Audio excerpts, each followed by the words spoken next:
Hola, bienvenidos a este estudio alternativo de la realidad.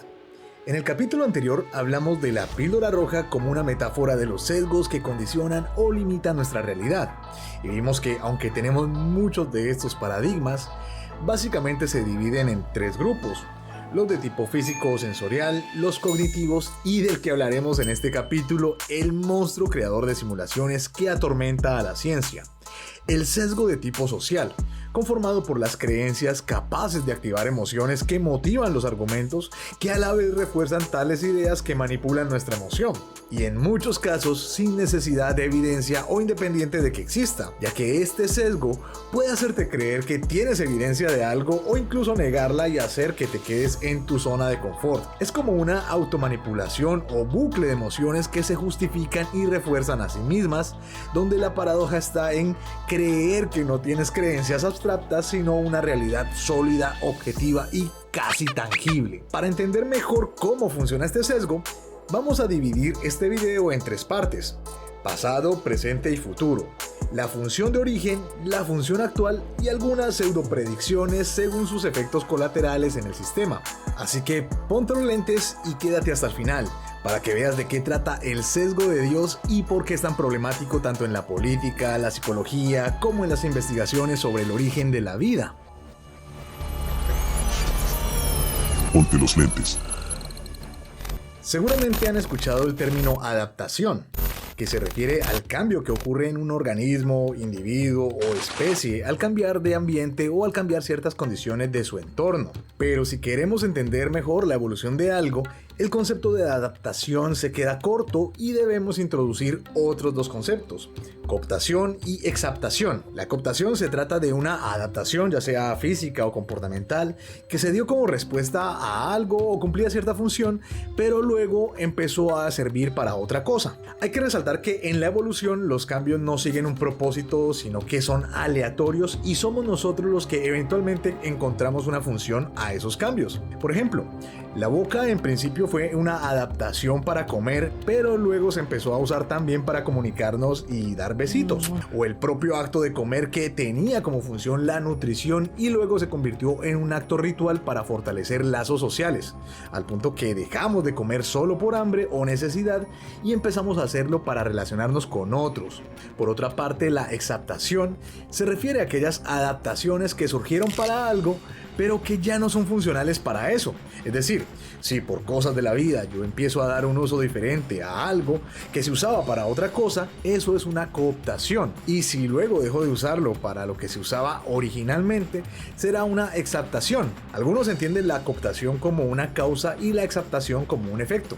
Y presten mucha atención, porque estos tres conceptos son importantes para entender la relación entre sujeto y el entorno en términos de causas, medios y consecuencias, ya que la evolución no anticipa el futuro, lo que significa que el escenario presente es resultado de los eventos pasados, siguiendo un orden de causa y efecto no lineal, pero sí probabilista, lo cual será un factor clave para intentar resolver el acertijo de este capítulo.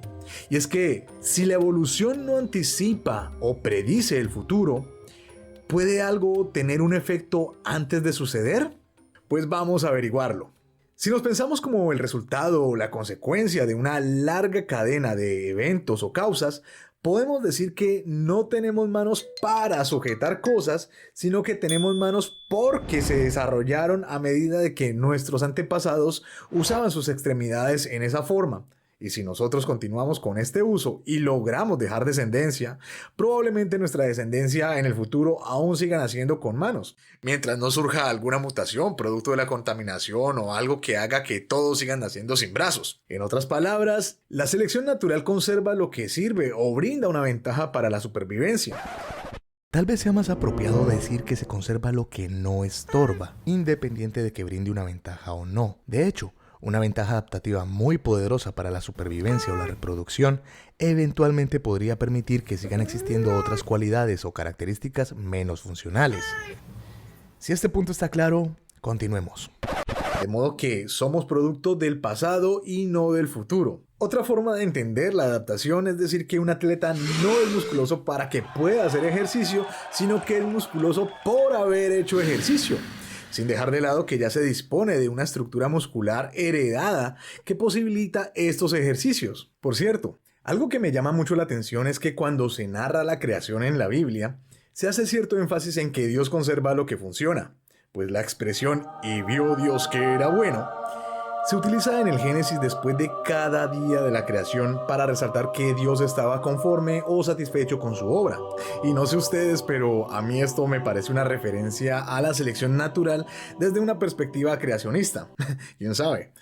De todos modos, si les llama la atención las analogías de este tipo, les recomiendo el libro Los Dragones del Edén de Carl Sagan. El caso es que para descifrar la función de algo, nos preguntamos para qué situaciones pudo ser útil o funcional en el pasado. Esto incluye no solo el pasado primitivo, sino cualquier instante anterior al presente, cosa que no es nada fácil, ya que las funciones y usos también van cambiando según el ambiente. Recuerden lo de adaptación, cooptación, exaptación. Así que por ahora, en términos generales y flojos, tomaremos como base la supervivencia, pero en un nivel más específico, refiriéndonos al sesgo de Dios, la función tiene que ver con el riesgo, la cooperación y el mito de propósito. Por cierto, lo del sesgo de Dios no está en la Wikipedia, pues así es como le llamo yo y más adelante entenderán el porqué. En fin, teniendo en cuenta que nuestros ancestros consiguieron sobrevivir no por su fuerza o habilidades individuales, sino por su capacidad de formar grupos cada vez mayores, lo cual es un reto muy complejo por lo difícil que es ponerse de acuerdo para algo a medida que aparecen intereses distintos, contradictorios y posiblemente egoístas. Pensar que la cooperación surge de la confianza sería pensar la confianza como un fenómeno o causa necesaria para que haya cooperación, algo así como si primero tuvieras que hacerte musculoso antes de hacer ejercicio, o como si sintieras el dolor antes del golpe, cuando tal vez la confianza podría ser lo que resulta de la experiencia de haber trabajado con alguien y darse cuenta que el resultado fue tan bueno como para imaginar que podría volver a hacerse equipo en un futuro, sin tener que gastar energía buscando a otro y correr el riesgo de sufrir las consecuencias. Hasta aquí preguntar si fue primero la confianza o la cooperación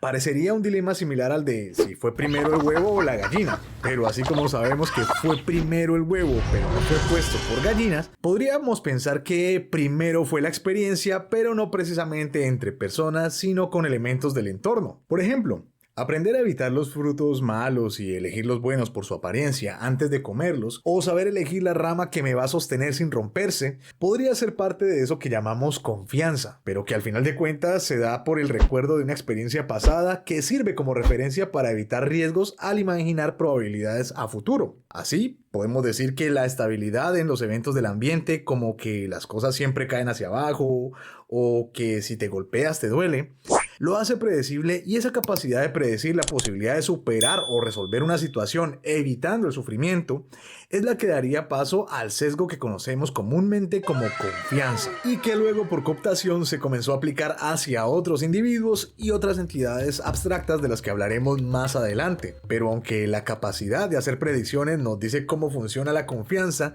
lo que nos habla de su función o utilidad es el riesgo que se percibe y le da un carácter positivo, pues no tiene sentido decir que confías en alguien si no existiera ningún riesgo para demostrarlo, o eligieras enfrentar los riesgos por tu cuenta sin contar con esa persona. Y de acuerdo al nivel de riesgo en determinada situación y el resultado de la cooperación, tendremos una mayor o menor disposición o confianza para cooperar con otros más adelante, pues el nivel de riesgo de pedirle a alguien que te cuide el puesto mientras vas al baño no es el mismo que si tuvieras que pedirle que cuide a tus hijos mientras vas a buscar comida o algo. En ambos casos hay riesgo, y si sale bien la próxima vez estaríamos más dispuestos o confiados, pero en proporciones diferentes al desarrollarse en contextos diferentes. Pero entonces, ¿se puede confiar en alguien a primera vista sin antes haber cooperado o charlar para conocerle?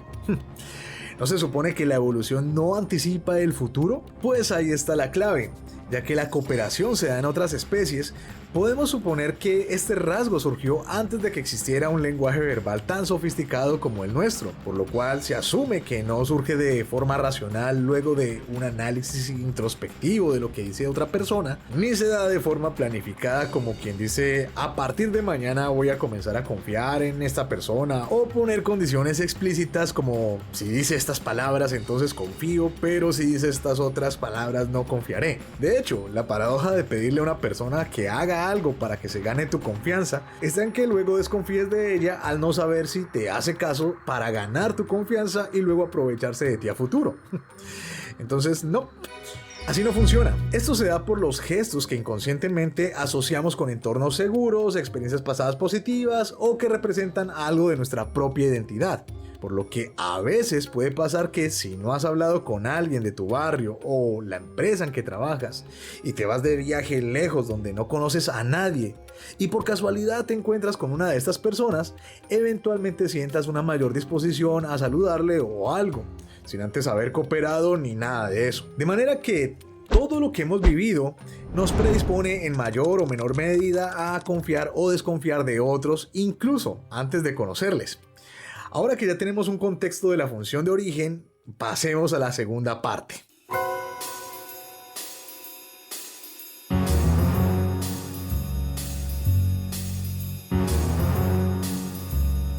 No todo lo que funciona es bueno porque funciona.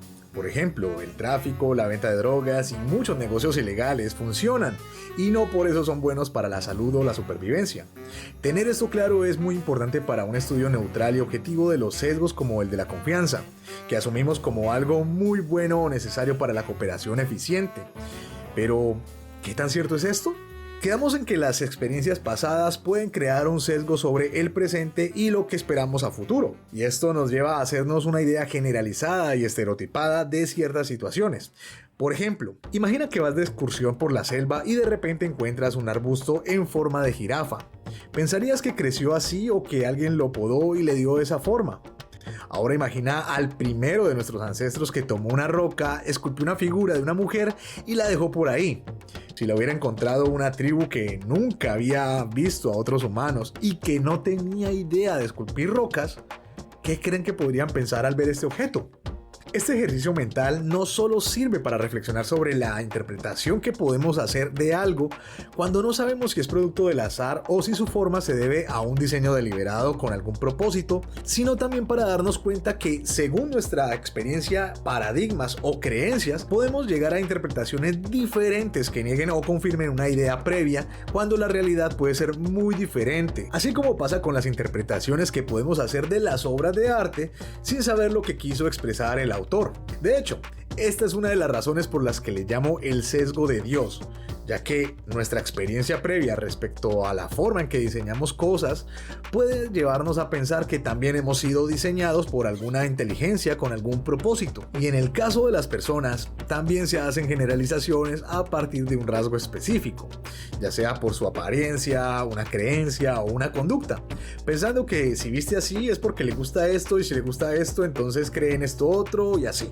Y el problema no solo es que esto pasa más a menudo de lo que creemos, sino que en la mayoría de los casos podríamos estar muy equivocados sobre lo que asumimos de los demás, pero este sesgo es tan potente que ni siquiera la ciencia y la política se salvan. Si alguien expresa una idea que otro asocia con determinada etiqueta política como el socialismo, comunismo o capitalismo, esto puede influir en la percepción general que se tiene sobre esta persona. Asimismo, como si directamente expresa su afinidad con la derecha o la izquierda, pues ya se le añade un pack de valores, cualidades y defectos que tal vez ni los tenga, pero igual podría afectar en la forma en cómo le tratan y las oportunidades que le ofrecen, impidiendo una cooperación entre individuos que puedan aportar puntos de vista o conocimientos diferentes, muy necesarios para producir nuevas soluciones. Pues recuerden que toda especialización en un conocimiento implica una separación de otras áreas de la realidad. Y cuando se trata de la ciencia, este sesgo de confianza o desconfianza también puede complicar la cooperación en la búsqueda de la verdad, y no precisamente porque seas de derecha o izquierda, sino por tus creencias religiosas, pues entre científicos la atención y respeto que recibes de otros se verá afectada si eres creyente en un Dios o si eres ateo, a tal punto que eso puede opacar cualquier argumento que intentes ofrecer a favor o en contra de un hecho científico, como es el caso del origen de la vida, y esta es la segunda razón por la que le llamo el sesgo de Dios. Miren, mientras muchos divulgadores afirman que ya sabemos cómo surgió la vida, resulta que aún hay un debate científico y un premio de $10 millones a quien descifre 3 preguntas clave sobre esto, relacionadas con el concepto de información en el código genético. Y el problema es que gran parte de los debates sobre este tema no se enfoca en las ideas o interrogantes por resolver, sino en las creencias de cada quien, haciendo que la información sea más o menos relevante dependiendo si la transmite un ateo o un creyente. Y en la mayoría de veces, cuando un científico dice creer en Dios, es ridiculizado y menospreciado tal cual como cuando alguien dice que es de izquierda o derecha. Y de inmediato nos hacemos un perfil de esa persona que distorsiona el sentido y la importancia de cualquier información que se comparta. Y esto fue lo que ocurrió en el debate entre dos divulgadores de ciencia, Professor Dave y Dr. Tour. Un debate de más de 1 hora sobre el origen de la vida que pudo ser mucho más interesante si no fuera por los gritos e insultos a las creencias del otro, lo que debería hacernos cuestionar no solo el paradigma del hombre racional, capaz de dominar su naturaleza salvaje y agresiva, sino también la neutralidad y la transparencia de la labor científica, que carga con el estigma de ser contraria o incompatible con la religión. Show me chemistry. I'm asking you specifically for chemistry, not a bunch of nonsense here. Show me the chemistry to get this reaction to go such that it's been demonstrated by hundreds of researchers and is just show us canon. Right here. I here. just showed you. Do it. You got hundreds of examples. Show us. You won't come up. What do you want me to draw on the board, James? What do you want me to draw on the board? Dr. Tour, you've said in podcasts and YouTube videos that you do not claim God as an explanation for the origin of life and say that one day science may be able to explain all of it. However, many of your following believe that your criticisms of origin of life is evidence for God. Will you denounce this thinking? They can think whatever they stinking want to think. I'm not telling what people to think. If you think you should control what people want to think. I am telling you that just because we don't have an explanation for how life originated, I can't, as a scientist, say, therefore God made it magically happen and poofed it into existence. I can't say that as a scientist. That's all I say. I don't tell people what they can believe or not believe. That's up to them. But this isn't. I'm not the Lord here. Yeah, but that is what you believe, and that's why you lie about science, to protect that belief. Now, again, remember, I'm demonstrating conclusively that James is a pathological liar. This is important. I don't care what any of you guys are saying. None of you have any capacity to read this literature, and you're just blindly believing James. You have no idea what he's talking about. En síntesis, el sesgo de Dios es capaz de crear toda una realidad nueva como una simulación que surge de la interpretación y reinterpretación de los hechos, influyendo en nuestro sentido de propósito, en quién confiamos o no y en la explicación de fenómenos como el origen del universo, la vida o la conciencia, si lo relacionamos con el debate sobre el diseño inteligente, tema que dejaremos para otro video, así que mejor pasemos a la tercera parte. Y vio Dios que era bueno, y vio el hombre que era rico, delicioso, y en el placer encontró su perdición. Una metáfora muy interesante sobre el origen de la inteligencia como resultado de una experiencia y no como algo innato que tenemos todos por igual, la encontramos en el relato de Adán y Eva, quienes fueron expulsados del paraíso al comer del fruto del conocimiento del bien y el mal. Y si tomamos algunos conceptos claves en este relato, como el fruto del conocimiento, el bien y el mal, la expulsión del paraíso, y los contrastamos con datos científicos y las causas de nuestro colapso como especie, parece que todo tiene mucho más sentido del que aparenta, comenzando por la expulsión del paraíso, que podría entenderse como un cambio de ambiente o un cambio en la percepción del ambiente que se dio cuando aprendimos a distinguir entre lo bueno y lo malo, según lo placentero y lo incómodo. Pero eso fue solo el principio, pues si observamos la evolución tecnológica y cultural del ser humano, encontramos una tendencia a intentar controlar el caos, identificando las causas y efectos en todo lo que sea posible, para decidir cuándo, cómo y dónde queremos que pase algo.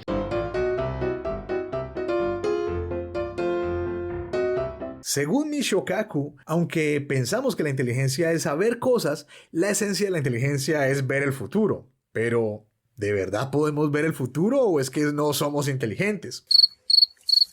Decir que la evolución no anticipa el futuro implica que no tenemos el control total de lo que va a funcionar o no mañana, sino que todo se va moldeando sobre la marcha y una vez que aprendemos cómo funciona algo, buscamos dominarlo o perfeccionarlo para futuros usos basándonos en las experiencias pasadas. Esto fue lo que hizo posible la agricultura, transformando por completo nuestra percepción de control sobre el ambiente y ampliando la noción de futuro. Pues si bien está claro que no podemos hacer predicciones exactas sobre el futuro, en la medida en que descubrimos lo que parecen leyes naturales, buscamos la forma de usarlas a nuestro favor para construir nuestro propio paraíso. Y aquí aparece de nuevo la idea de sirve para y hecho para que mencionamos en capítulos anteriores. Pero, ¿podríamos hablar de leyes constantes en la conducta humana? El placer y el disgusto son una adaptación que favoreció nuestra supervivencia, pero no por la sensación en sí, sino por lo que hacíamos para sentirlo o evitarlo. Ya fuese buscar comida y refugio o relacionarnos con otros para maximizar las probabilidades de éxito, bla bla bla bla bla. En todo esto, la sensación de placer era una recompensa que incitaba al trabajo físico y eventualmente la cooperación para cubrir una necesidad.